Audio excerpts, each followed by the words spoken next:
আসসালামু আলাইকুম ওয়া রাহমাতুল্লাহি ওয়া বারাকাতুহু। শাহে মদিনা দরবার শরীফ, কিশোরগঞ্জ সদর। আমি আপনাদের মাঝে আজও একটি গুরুত্বপূর্ণ বিষয় নিয়ে আলোচনা করব। সেই বিষয়টি হলো আপনার অন্তর মরা কিভাবে বুঝবেন, আর অন্তর মরে যাওয়ার 60টি নমুনা রয়েছে। 60টি নমুনা যদি আপনার কাছে থাকে, 60টি নমুনা যদি আপনার মধ্যে থাকে, তাহলে বুঝবেন যে আপনার অন্তরটা মরে গেছে।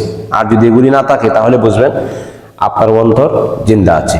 তাহলে সেই 60টি নমুনা বা 60টি লক্ষণ, 60টি চিহ্ন আলামত কি কি, এই নিয়ে বিস্তারিত আলোচনা করছি।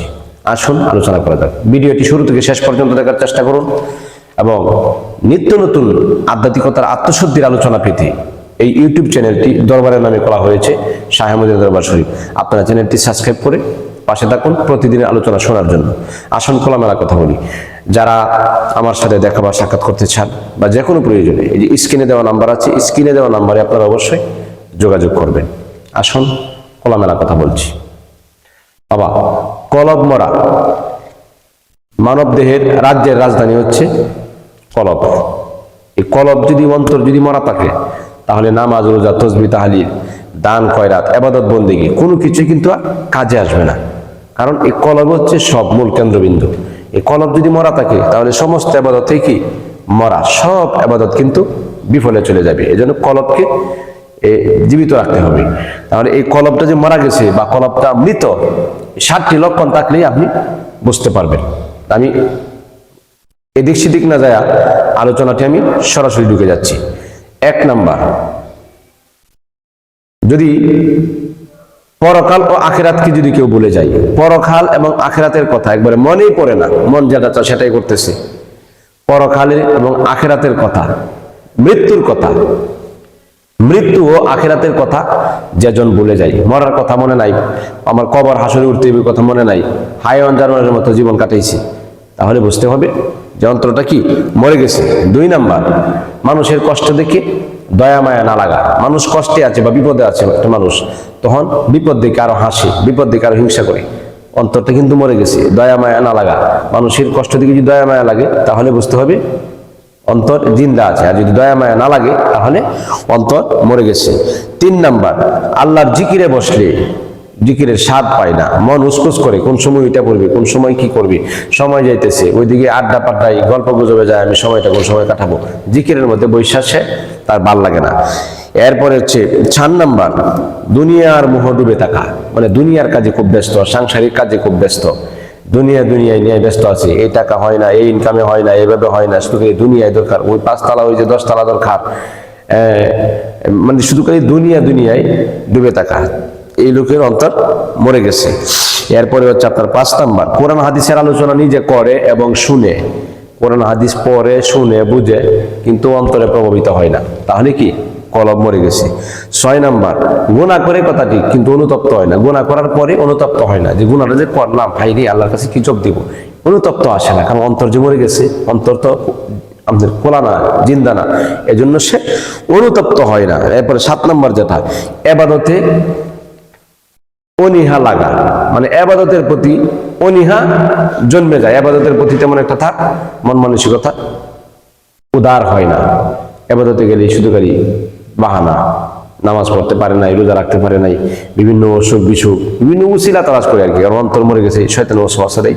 এই 7টি কারণ থাকলে বুঝবেন যে আপনার অন্তর মরা। আর 7টি কারণকে অবশ্যই ছাড়তে হবে, নচেত কোনো ইবাদত কবুল হবে না, কোনো কিছুই, মানব জীবনটাই বিফল। একজন প্রথমে যেটা করতে হবে, নিয়তটা ঠিক করতে হবে, খালেস নিয়ত।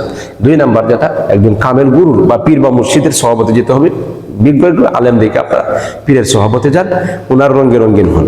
একজন পীরের সহবতে গেলে আপনাকে অনেক উন্নতির দিকে আপনাকে আগায় দিবে। বাবা, দুনিয়ার সাথী সবাই, পরকালের সাথী কেউ নাই। আল্লাহ রাসূলকে পাইতে হলে একটা সাথী দরকার। দুনিয়ার সাথী সাজাইলাম, স্ত্রী দিয়া, পরিবার দিয়া, ছেলে মেয়ে, সন্তানাদি দিয়া, নাতিনাতকর দিয়া বাজার কিন্তু জমাইছি, কিন্তু পরকালের বাজারে কিন্তু আমার আর আপন কেউ হবে না। একজন কামেল মুর্শিদ ছাড়া মৃত্যুর কালে আর কেউ কালিমার তালকিন দিতে আসবে না, তিনি রুহানি ভাবে আসবেন।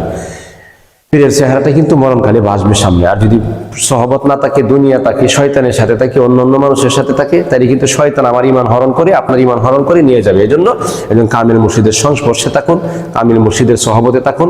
ভিডিওটি আপনারা লাইক এবং শেয়ার করে ছড়িয়ে দিবেন। আপনারা যারা আধ্যাত্মিকতার কথাকে যারা ভালোবাসেন, আমি এই কথাগুলি খুব রিসার্চ করে খুব কষ্ট করে আপনাদের জন্য আমি বলে থাকি। বিশেষ করে আমার হাতে যারা বায়াতে রাসূল গ্রহণ করেছেন, মুরিদ হয়েছেন, আমার মুরিদানদের জন্য আজকের এই আলোচনা। আমার এই চ্যানেলটাই খুলছি একমাত্র মুরিদানদের জন্য। বিভিন্ন কাজে বা বিভিন্ন সাংসারিক ঝামেলায় তারা আসতে পারে না, যাতে ঘরে বৈশা এই আলোচনাটি শুই না তারা অন্তরে সেটিং করতে পারে, এই জন্যই কিন্তু আমার দেওয়া। আর আমার মুরিদান আলহামদুলিল্লাহ বর্তমান জমানায় এক একজন পীরের চাইতেও তারা অনেক যোগ্যতা রাখে বা যোগ্যতা অর্জন করেছে, অনেক আগাইল আছে। বহুত মুরিদান বহুদিকে আগায় আছে আলহামদুলিল্লাহ। মুরাকাবা, মুশাহাদা, মুজাহাদা, হুজুরি কলব, দিল কাবার নামাজ, মারিফতের ওযু, মারিফতের নামাজ, মারিফতের সাধন ভোজন, অর্থাৎ আপনার এই মাশরিক মাগরিবের সালাত, আহমদি মুহাম্মদি সালাত নামাজের সুরত, মারিফতের নামাজ কি, অর্থাৎ যত ধরনের কিছু আছে সবাই না, কিছু কিছু মুরিদান কিন্তু বহু দূরে আগায় গেছে আলহামদুলিল্লাহ, শুকরিয়া। আর আমার আদনা মুরিদ যে আছে, যে এক করে দরবারের মধ্যে সবচেয়ে নিম্ন শ্রেণীর মুরিদ, মনে করেন যে সবে মাত্র 5-6 মাস বা 1 বছর হয়েছে ঢুকছে, মুরিদ হয়েছে, সেও কিন্তু অনেক পীরের চাইতে বহু জানে আলহামদুলিল্লাহ। আমি দোয়া করি তাহাজ্জুদে, মুরাকাবায়, মুশাহাদায় সবসময় আমি, এবং জুমার নামাজে পড়ে সবসময়, বিভিন্ন মাহফিলে মিলাদে আমার বক্ত মুরিদানদের জন্য দোয়া করি। আল্লাহ, আমার মুরিদান যারা আছে এদেরকে তুমি দুনিয়ার কোনো পেরেশানি, দুনিয়ার কোনো অভাব দিও না, অভাব তুমি আমাকে দাও। কারণ সন্তানের জন্যই কিন্তু মা বাবা দোয়া করে, আর গুরু বা মুর্শিদ হচ্ছে আধ্যাত্মিকতার ডাক্তার, তারা রুহানিয়াতের বাবা। আমি এই দোয়াটাই কামনা করি সবসময়, দুনিয়ার অভাব যত আছে আমাকে দে, কিন্তু ওদেরকে না দে। আল্লাহ যেন এই দুনিয়ার পেরেশানি আমার মুরিদানদেরকে এবং আমার যারা মহব্বতকারী আছে এদেরকে যেন আল্লাহ দুনিয়ার কোনো পেরেশানি, চিন্তা, অভাব, অনটন, দুঃখ, দুর্দশা না দেয়। আল্লাহরে আল্লাহ ডাকার মতো, নবীজিদের চিনার মতো যেন আল্লাহ সুযোগ করে দেয়, কোনো পেরেশানি যাতে আল্লাহ না দেয়। পীর মুর্শিদের খেদমত সেবা যেন তারা করতে পারে, এই দোয়াটা আমি সবসময় করি। তা আপনারা ভালো থাকবেন, আমার মুরিদান যারা আছে এদের জন্য দোয়া করবেন।